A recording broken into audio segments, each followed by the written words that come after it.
Hello, my name's Skylar Rayleigh, and I did my timeline assignment over the WIC social service program.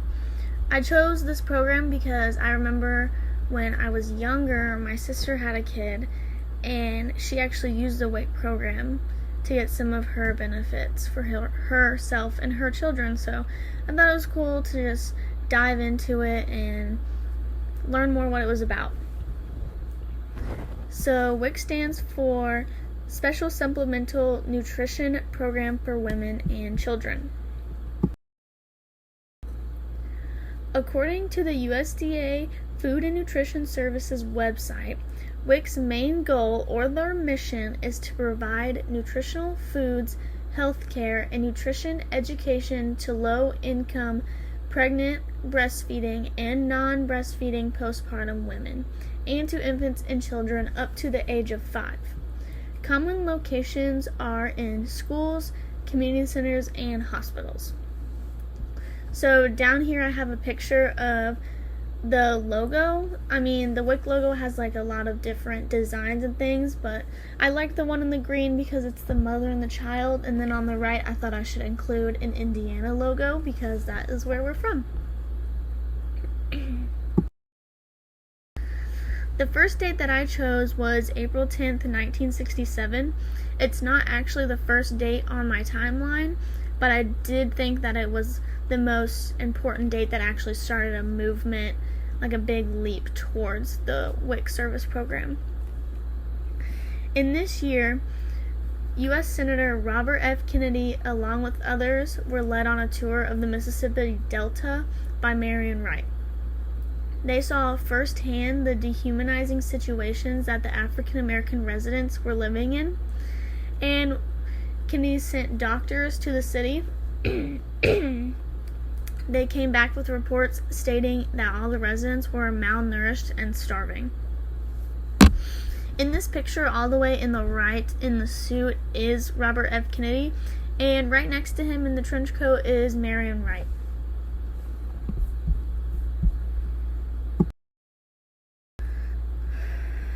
After seeing those harsh conditions, Kennedy began to try and implement food service programs. He didn't have full support, so protests were also used to get the government's attention. Eventually, this opened the eyes of the public and started getting people to realize how bad poor communities are living. This picture right here is a more recent picture of Marion Wright, and she is still advocating for better living conditions as of today.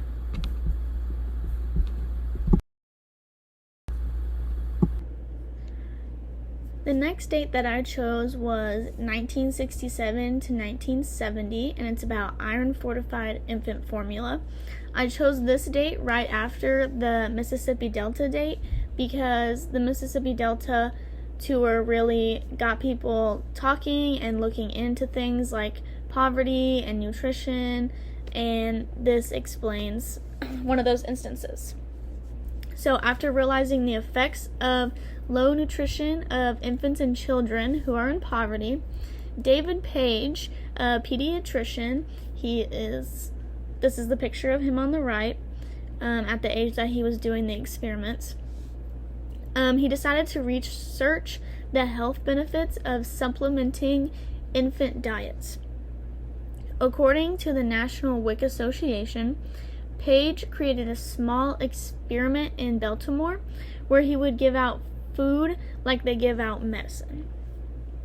More specifically, he gave out iron-fortified infant formula to infants and to the mothers of those infants who are in low-income poverty areas that he was studying in. And after some time, the infants showed increased nutrition and better health, which made Page want to take the program further.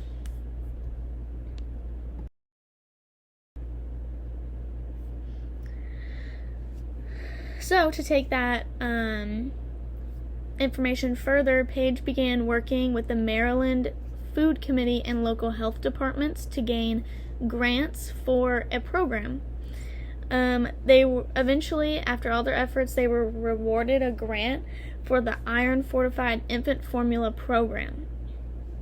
According to the National WIC Association, women picked up the formula cans at clinics, but when the program started to grow, Page and the committee created a voucher system. In the system, mothers received a check that they would sign when they got the check at the clinic, and then when they redeemed it at the stores, they would countersign it again, and that would be their form of like money and taking that. Sometimes when the WIC program started getting started, we could see the voucher system being used because Page's program led to the fundamentals of the WIC program.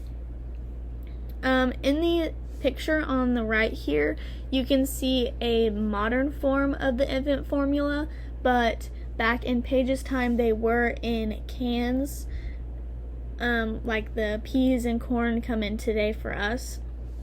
That's what their formula was in Page's time. And then on the right is a little booklet about the program, and then on it you can see the voucher that they would use.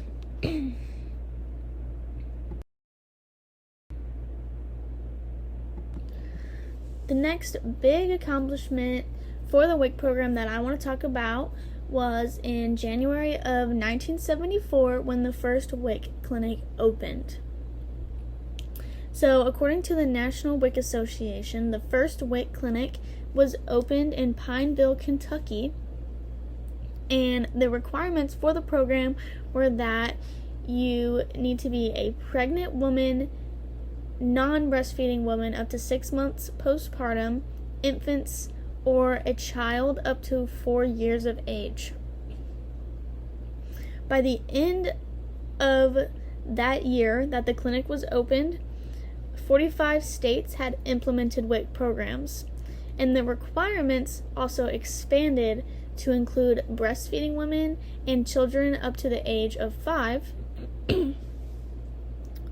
And by 1980, which is 6 years after this, all states in the United States had a WIC program, with Wyoming being the last to develop a WIC program. The rapid growth and expansion of the WIC program showed how much it was needed for those living in poverty in the United States. I included this image on the right to show some of the foods that you are able to get in the Indiana WIC programs. At the first look, it can look very specific, like you don't have much room, but really there's quite a bit of leeway when deciding what types and brands you want to purchase. I saw a bunch of other pictures that had numerous types of cereal on them, which is really interesting to me because you wouldn't really think that all cereal would be included in this nutrition kind of benefit, but it actually is, so I thought that was cool.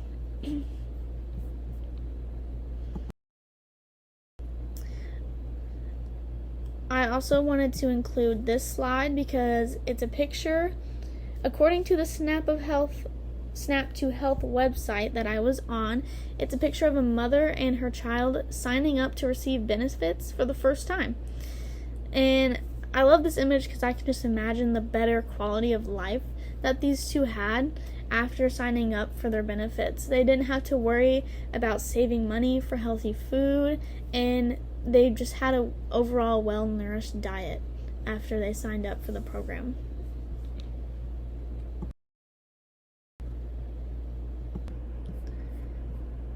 So the next date that I want to talk about is about 10 years later from all of the states having WIC programs. And in 1989, the Food Research and Action Center, or FRAC, released Feeding the Other Half, which is a documentary. The documentary showed their real findings of the consequences of the malnutrition of low-income women, infants, and children not served by the WIC program. This documentary gained attention from more people and opened their eyes to the malnutrition that is still happening. The attention awarded them with more grants and funds to put towards reaching out to those who have not been able to be served by the WIC program yet. According to the Food Research and Action Center, the research and attention from the documentary were central to the Child Nutrition Amendments of 1989, which expanded the availability of meals for low-income children in the summer and began the incentive for school breakfast expansion. So we see that still today. We have free and reduced lunches in our schools, and we also have summer lunch programs since COVID to help people and children have food in their homes, not just in their school, in their homes as well. The documentary provided a huge step in the direction of women, infant, and children who are in poverty that needed the services that weren't reachable before. By this time, the expansion of the WIC program is starting to show an upward growth in services and a downward growth in malnutrition.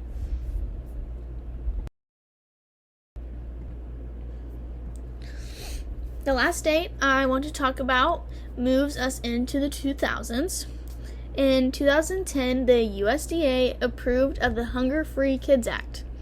The first part of this act provided funding to schools for better meals and nutrition programs to increase the access to healthy food. So this basically helped schools provide money into those free and reduced lunch plans and those summer plans.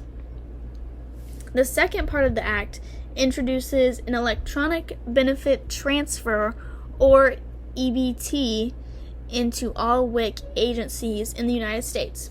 So it is basically like a new debit card system that you don't really have to pay for because you signed up for the benefits and you're getting it for free. And it'll make, since it's a debit card system, it'll make it easier transferring money between the agency, the individual, and the store. According to the Snap to Health website, this new system will replace the paper vouchers that have been used in the states since 1968.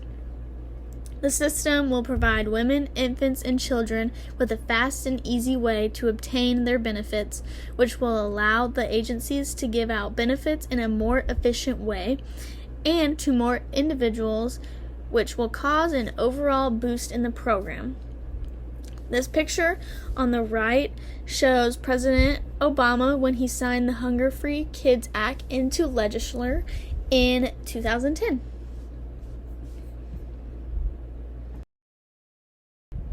And then these are all the sources that I used. Thank you for listening.